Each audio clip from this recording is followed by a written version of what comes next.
নমস্কার বন্ধুরা, আশা করি আপনারা সবাই ভালো আছেন। ফাইনালি মোদিকে অশেষ ধন্যবাদ। ফাইনালি অপারেশন লঞ্চ করে দিলেন। ভারতের আর্মি, এয়ারফোর্স, নেভি তিনও সেনা মিলে পাকিস্তানের এমন হাল করেছে যেটা কল্পনার অতীত। সেটা অবশ্য মোদি আগে ডিক্লেয়ার করে দিয়েছিলেন যে আতঙ্কীদের এই পৃথিবীতে আর থাকার মতো জায়গা পাবে না। যাই হোক, অপারেশনটা একটু দেরি হলো, তাতে আমাদের কোনো যায় আসে না, কিন্তু অপারেশনটা এমন সুন্দরভাবে পরিচালনা করেছে যে আমাদের সেনা তাদেরকে অশেষ ধন্যবাদ। 9টা ঠিকানা পিওকে প্লাস পাকিস্তানে একদম সঠিকভাবে এমন নিশানা লাগিয়েছে সেটা কল্পনার। আজার মেহমুদ পরিবারে 14 জন লোক মারা গেছে। সে তো এখন নিজেই বলছে যে আল্লাহ যদি তাকে উঠিয়ে নিত তাহলে মনে হয় ভালো হতো। আর যে লস্করে তৈবা আছে, হিজবুল মুজাহিদ্দিন আছে, তারাও এখন পালিয়ে ঘুরছে, তাদের কোনো খোঁজখবর নেই। এখন কি হবে তাদের অবস্থা? অপারেশন সিন্দুর মাত্র 25 মিনিটেই পাকিস্তানকে ধুলোয় মিশিয়ে দিয়েছে। মাত্র 25 মিনিট। রাত 1:05 থেকে 1:30টার মধ্যেই পাকিস্তানের কাম থামা। যাই হোক, পাকিস্তানে তো ক্ষতি হয়েছে। তাদের তো আর ইন্ডিয়ার সঙ্গে যুদ্ধ করার মতো ক্ষমতা নাই, কারণ তাদের গোলাবারুদ যে আছে, আমেরিকা সব তাদেরকে পাঠিয়ে দিয়েছে ইউক্রেনে। এখন যে যুদ্ধ করবে, এখন তো তাদের কাছে আর গোলা নেই, কী করে যুদ্ধ করবে ভারতের সঙ্গে? তারা শুধু মুখে সোশ্যাল মিডিয়াতে হাঙ্গামা করছে যে ভারতের 5টা বিমান ধ্বংস করেছে, আরও কত কিছু অন্য কিছু তাদের প্রপাগান্ডা চালাচ্ছে সোশ্যাল মিডিয়াতে, কিন্তু কোনো একটা প্রমাণ নেই। কিন্তু প্রমাণ আছে পাকিস্তানে, যে ভারতবর্ষ যে অ্যাটাক করেছে, কিভাবে অ্যাটাক করেছে, তাদের পরিণতি নিজেরাই পাকিস্তানেরা সোশ্যাল মিডিয়াতে পোস্ট করতেছে। যাক, পাকিস্তান তো বরবাদ হয়েই গেছে, কিন্তু এখন সাথে সাথে বাংলাদেশ খুব ফরফরাচ্ছে। মনে হয় হিন্দুস্তান পাকিস্তানের কাছে হেরেই গেছে। একদিনে যুদ্ধের ব্যবধানে ভারতের অস্তিত্বই শেষ হয়ে গেছে। যে বাংলাদেশ যে মিডিয়া আছে, টোটালি অল মিডিয়া প্লাস তাদের মাদ্রাসা ছাপ যেগুলো অ্যানালাইসিস করে টিভি টক শোতে আসে, মিডিয়াতে যা আসে, তাদের কোনো নলেজেই নেই। আসলে মাদ্রাসা ছাপ তো বাংলাদেশে পড়াশোনার স্ট্যান্ডার্ড তেমন নয়। মাদ্রাসা তার কী নলেজ আছে? বাস শুধু একটা কিতাব পড়লেই হয়ে যায়, আর তো বেশি কিছু পড়তে লাগে না। বাইরে দুনিয়া কেমন চলছে, কিভাবে চলছে, তাদের কোনো নেই, মূল ধারণা নেই। মুখেই তারা পুরো একদম পৃথিবীটাকে একদম জয় করে ফেলেছে মনে হয়। এই অবস্থায় তাদের দিন চলছে। হ্যাঁ, 2টা পরশুদের যখন যুদ্ধ করতেছে, তার একটু আজ তো বাংলাদেশেও আসবে অবশ্যই। আর একটু ওয়েট করো। এখন তো খেয়ে দিয়ে বাঁচতেছ, বাকি সব কিছু তো মোদি তোমাদেরকে বন্ধ করে দিয়েছে। ট্রান্সশিপমেন্ট, বিজনেস সব কিছু তোমাদের বন্ধ করে দিয়েছে। বা যুদ্ধটা কিছুদিন চলিক, 1 মাসের মতো, তারপরে চালটা দেওয়া বন্ধ করবে, তখন বাংলাদেশ না খেয়ে মরে যাবে, বুঝতে পারবে তখন কেমন ঠেলা। তারা তো হিন্দুস্তানকে নিয়ে কোনোদিনও ভাবেনি। বাংলাদেশের স্বাধীনতাটা যে এনে দিয়েছে পাকিস্তানের কাছ থেকে, তারা শুধু পাকিস্তানকে ভালোবাসে। এবার বুঝবে। যাও পাকিস্তান থেকে চাল ডাল নিয়ে এসো, কেমন তোমাদের বাপ বুঝতে পারবে। ঠিক আছে। আর তোমাদের সতেলো বাপ ছিল চায়না। চায়না তো তোমাদের উপর থেকে হাত সরিয়ে নিয়েছে, আমেরিকা পৌঁছে গেছে তোমাদের ওখানে। ঠিক আছে। চায়নার ওখানে আর কোনো কিছু বাহাদুর খাটবে না। যেসব লোনপত্র দিয়েছিল সেগুলো এখন হারে হারে আদায় করে নেবে, বুঝতে পারবে। আর তোমাদের মাথায় বসে গেল এখন আমেরিকা। বুঝে নাও ঠেলা কেমন। আর এখন বর্তমানে তুর্কিও একটু পাকিস্তানে সাপোর্ট দিতেছে, কিন্তু আর তুর্কিও আর কতটুকু সাপোর্ট দিতে পারবে। ঠিক আছে। ইন্ডিয়া অলরেডি স্টেপ নিয়ে নিয়েছে, এখন তুর্কিও লেজ গুটিয়ে পালাচ্ছে। পাকিস্তানের অবস্থা দেখে তুর্কিদের আর হিম্মত হচ্ছে না যে তারা পাকিস্তানে থাকে।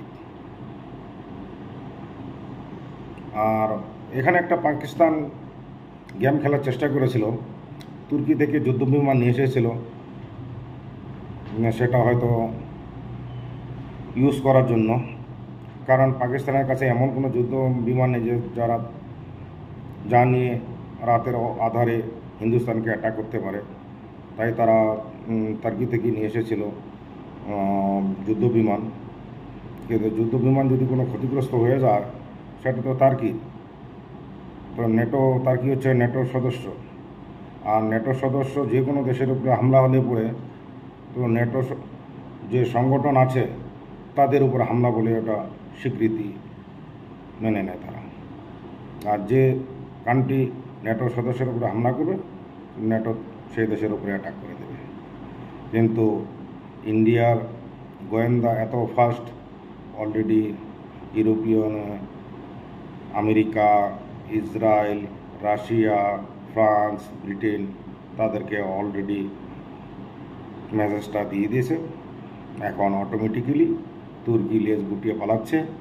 এখন আর পাকিস্তানের হাত দেওয়ার মতো কিছু নেই। হ্যাঁ, একটা দেশ আছে পাকিস্তানের, যেগুলো নাজায়ের সন্তান আছে বাংলাদেশে, তারা হয়তো সাথ দিতে পারে। যাও, খুব খুশি খুশি যাও। যেমন বাংলাদেশের থেকে চিল্লাচ্ছ ফিলিস্তিনকে সাপোর্ট দিবে, গাজাকে সাপোর্ট দিবে ওখানকার মুসলমানদের জন্য। এখনও তো মুসলমান মরতেছে পাকিস্তানে, যাও তাদেরকে সাপোর্ট দাও। বাস তাদের শুধু একটাই কাজ, যে মসজিদে অ্যাটাক হয়েছে, বাচ্চা মরেছে, তাদের এটাই একটা হাতিয়ার যে পুরা ইন্টারন্যাশনাল মিডিয়াকে তাদের দিকে আকর্ষণ করার জন্য চেষ্টা করতেছে। আরে যুদ্ধ হলে তো মরবি, চাই বাচ্চা হোক, মেয়ে হোক, ছেলে হোক, যা কিছু রেঞ্জে আসবে যাবে, সেটা হিন্দুস্তানেরই হোক আর পাকিস্তানেরই হোক। পাকিস্তান যে এলওসিতে গোলাবারি চালাচ্ছে, আমাদের হিন্দুস্তানের মরতেছে না, আমাদের হিন্দুস্তানেরও মরতেছে। যুদ্ধতে এটা অনিবার্য, কে কোথায় মারা যাবে কেউ বলতে পারবে না, কোন গলিতে কার প্রাণ চলে যাবে কোনো নিশ্চিন্ত নেই। War is war. ঠিক আছে। বাংলাদেশের মিডিয়ায় যতই মিথ্যা প্রচার করিক না কেন, যুদ্ধ এখনও শুরুই হয়নি। তাতেই একদম বাংলাদেশে যতগুলো মিডিয়া আছে যে বলছে ভারতের 5টা রাফেল ভূপাতিত করেছে। আর এই ইন্ডিয়ার যে ফাইটার জেটগুলো আছে, আমাদের পাকিস্তানের এয়ার স্পেস ব্যবহার করার কোনো দরকারই হবে না। মিজাইলের যা রেঞ্জ, আমরা এলওসি থেকে পাকিস্তানকে ওখান থেকেই আরামসে টার্গেট ফিক্স করে দিতে পারব, কোনো অসুবিধা নেই। ওই ক্ষমতা পাকিস্তানের হাতেই নেই। পাকিস্তানের অলরেডি 2টো বিমান ধ্বংস হয়ে গেছে, একটা F-16 আর একটা J-17 যেটা হচ্ছে চায়না বলছে 5ম জেনারেশনের ফাইটার, এত অ্যাডভান্স টেকনোলজি, তার কোনো তুলনায় নেই। কিন্তু J-17 এমন হাল হয়ে গেছে, আমাদের যে আকাশ মিসাইল আছে বাস একদম নিপটারা করে দিয়েছে। বাংলাদেশ ঢাকা ইউনিভার্সিটির একজন প্রফেসর আছেন, জানি না কোন ডিপার্টমেন্টেও উনি পড়ান, কালো ভ্যাস একটা মোটা গেন্ডা, বলছে ঢাকা ইউনিভার্সিটির লেকচারার। সেই লেকচারার কোনো নলেজ নেই, কোনো নলেজই নেই দুনিয়ার সম্বন্ধে। এমন বকবাস করে সেটা ভাষায় প্রকাশ করা যায় না। তার চেয়ে তো আমাদের ইন্ডিয়ার যে ক্লাস 6 ও 7-এ যারা স্টুডেন্ট আছে তারাই ভালো বক্তা দিতে পারবে। আর সেই ধরনের লোক ঢাকায় বিশ্ববিদ্যালয়ের লেকচারার, তার কোনো নলেজই নেই। দেখো, ওয়েট করো, যুদ্ধ তো শুরু হয়েছে, ইন্ডিয়া তো এখনও ছাড়বে না। 9টা টার্গেট অলরেডি ফিনিশড, আরও 12টা টার্গেট ফিক্স করা হয়েছে। অতি শীঘ্রই পাকিস্তান প্রমাণ পেয়ে যাবে। সাথে সাথে যে পাকিস্তানের যে নাজায়েজ আওলাদগুলো আছে বাংলাদেশে, যে এখনও বর্তমানে আছে, পুরো বাংলাদেশ নয়, যে পাকিস্তানের বিজন্ম সন্তানগুলো, তাদের জন্য খুবই দুঃসংবাদ। আজ থেকে দেখুন পাকিস্তানের সোশ্যাল মিডিয়াতে তারা নিজেরাই পাকিস্তানের যে অবস্থা হয়েছে সেটা বর্ণনা দিচ্ছে, কোথায় কিভাবে ক্ষতিগ্রস্ত হয়েছে তারা নিজেরাই এখন সোশ্যাল মিডিয়াতে প্রচার করতেছে, পোস্ট করতেছে। দেখে নাও ভালো করে। ইন্ডিয়া যা কিছু হবে, একদম যে আমাদের মিডিয়া আছে তারা কোনো সরকারের প্রেসারে আসবে না, যা সচ্চাই সেটাই চোখের সামনে নিয়ে আসবে, পাবলিকের সামনে নিয়ে আসবে। যদি কোথাও প্লেন ক্রাশ হয় বা যুদ্ধ জাহাজগুলো ক্ষতিগ্রস্ত হয়, অবশ্যই মিডিয়াতে নিয়ে আসবে। যেমন আজকে একটা হেলিকপ্টার উত্তরাখণ্ডে ক্ষতিগ্রস্ত হয়ে গেছে, সেটা আসছে। আর দেখবেন যে পাকিস্তান আর বাংলাদেশের ফেক মিডিয়া এটাও প্রচার করবে যে পাকিস্তান ভারতের একটা হেলিকপ্টার ভূমিপাত করে দিয়েছে। তো আমি এটাই আশা করব, বাংলাদেশে যারা আছেন লোকজন, দেখো পরিস্থিতি কেমন, আর আল্লাহ তোমাদেরকে হেদায়েত দিক, ভালো থাকো। ইন্ডিয়ার সঙ্গে পাঙ্গা নিয়ে পারবে না। ইন্ডিয়ান সোলজার দিল ভাঙে মোর, একটা তো করে দিয়েছে, আর একটু ওয়েট করো কি পরিণতি হতে যাচ্ছে পাকিস্তানে। যে অপারেশন সিঁদুর নামটা এটা প্রধানমন্ত্রী নরেন্দ্র মোদী দিয়েছেন। পাকিস্তানের মুসলমান, বাংলাদেশের মুসলমান, তোমরা শুনে রাখো, এমন একটা ওয়ার্ড যেটা ক্রিয়েটেড এ হিস্ট্রি। তোমাদের সম্পূর্ণ পুরা মুসলিম কমিউনিটি এই নামটা যখন নেবে তখন বারবার মনে করবে, হায় আল্লাহ, হায় আল্লাহ, এই সিঁদুর নামটা কেন দিয়েছিল? যে তোমরা বলো না হিন্দুরা কাফের, এখন এই কাফের সংস্কৃতি তোমাদের জীবনের একটা নাসুর হয়ে থাকবে, এটা মনে রেখো। আমি আবারও Indian government, Indian military, Indian air force and Indian navy, all the best and go ahead. Thank you so much.